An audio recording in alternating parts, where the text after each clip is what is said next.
Once upon a time there was a girl named Rapunzel. Rapunzel lived in a tall tower in the middle of a forest.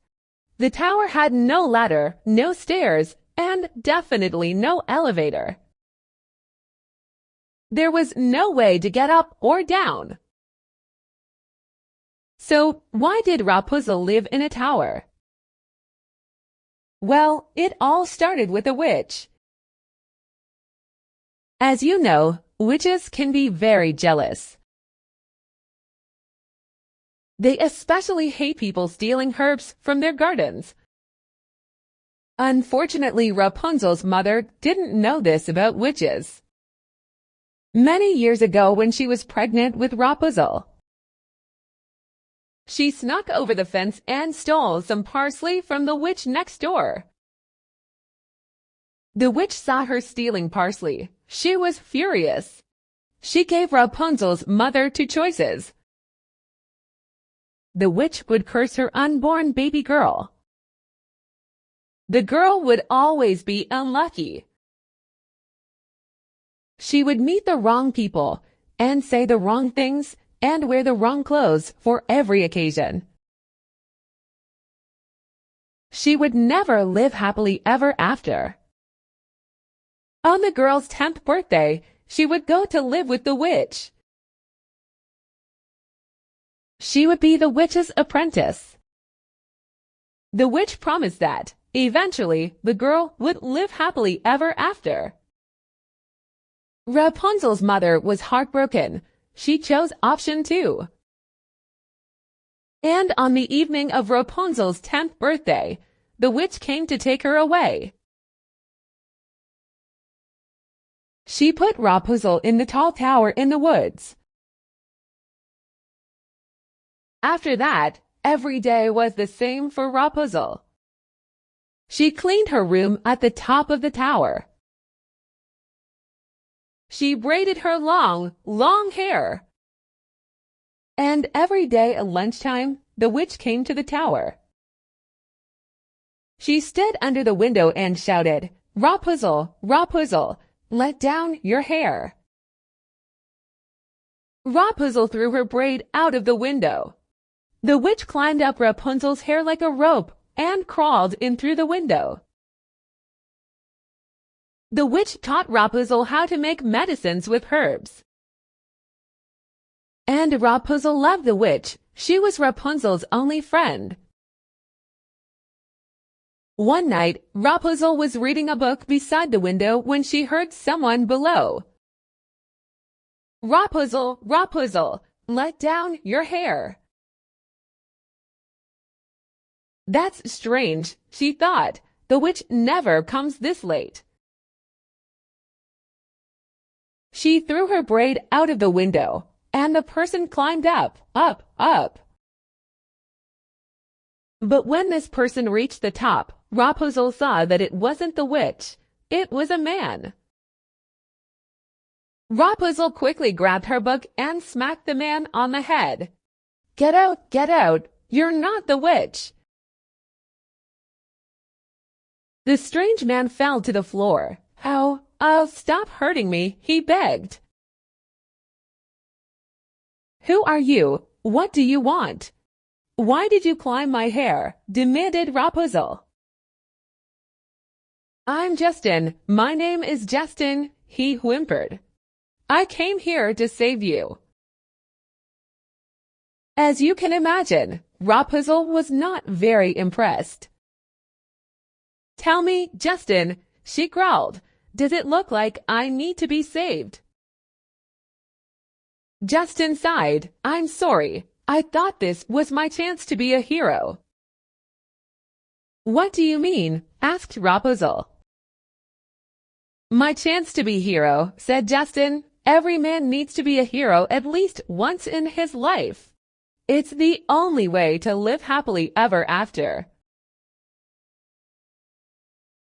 Rapunzel put down her book. "I don't need a hero," she said, kindly. "Go away, be a hero somewhere else. It's late. I want to go to bed." Rapunzel threw her braid out the window. Well, can I come back and talk to you tomorrow?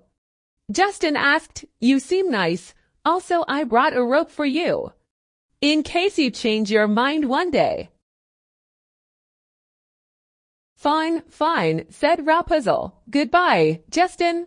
And Justin climbed out the window and down Rapunzel's hair. Fine, fine, said Rapunzel. Goodbye, Justin. And Justin climbed out the window and down Rapunzel's hair. But as the witch was leaving, she saw Justin's rope lying on the floor.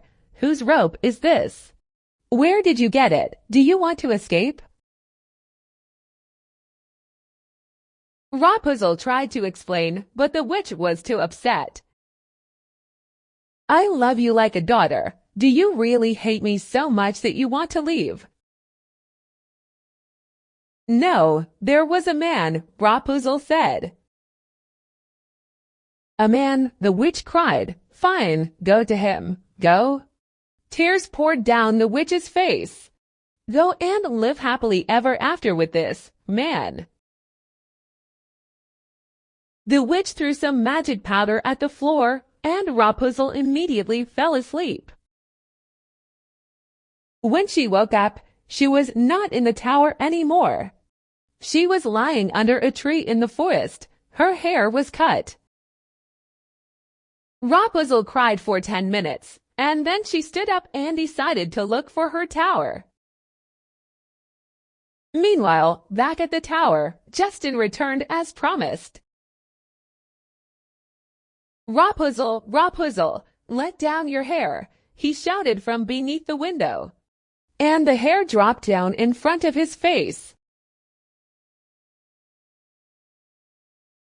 But as I'm sure you know, it wasn't Rapunzel in the tower, it was the witch.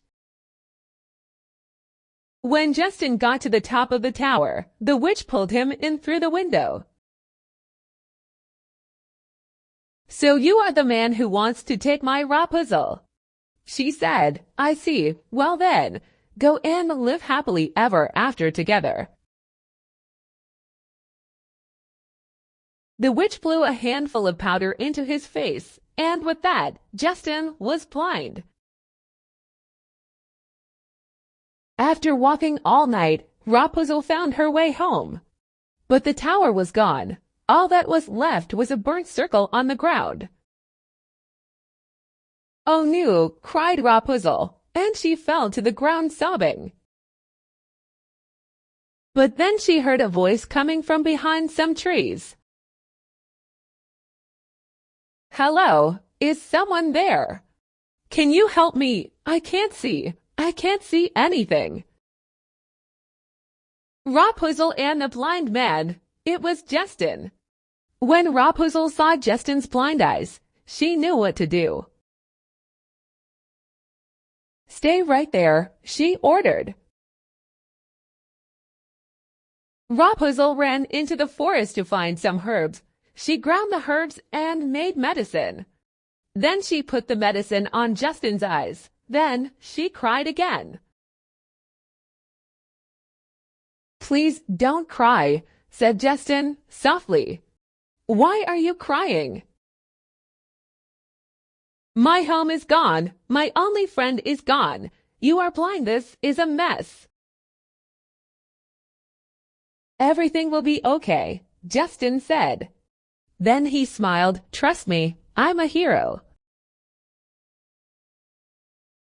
For 3 days, they camped in the forest. Rapunzel made medicine for Justin's eyes.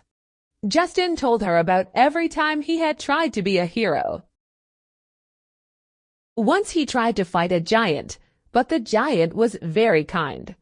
He invited Justin inside for tea. Once he tried to kill a dragon, but the dragon had baby dragons in its nest. Justin couldn't do it. Once he rescued a cat from a tree, but the cat immediately climbed back up. It's really hard to be a hero, he complained. When Rapunzel felt like crying, Justin told jokes until she laughed. When she couldn't sleep, he listened to all her worries. On the fourth day, when Rapunzel woke up, Justin was already awake. He was looking at her with his bright blue eyes. He could see. "Thank you, my beautiful friend," he said. "You fixed my eyes." Justin and Rapunzel walked to Justin's village. Rapunzel liked it in the village. Justin helped her build a new tower, and this time the tower had stairs. Rapunzel spent her days making medicine for the sick people in the village. Did Justin ever become a hero? Yes, of course. There are many kinds of heroes, but the best and bravest heroes are the ones who help their friends through hard times. And Justin had helped his friend Rapunzel. In the end, Justin and Rapunzel both lived happily ever after, just as the witch had promised.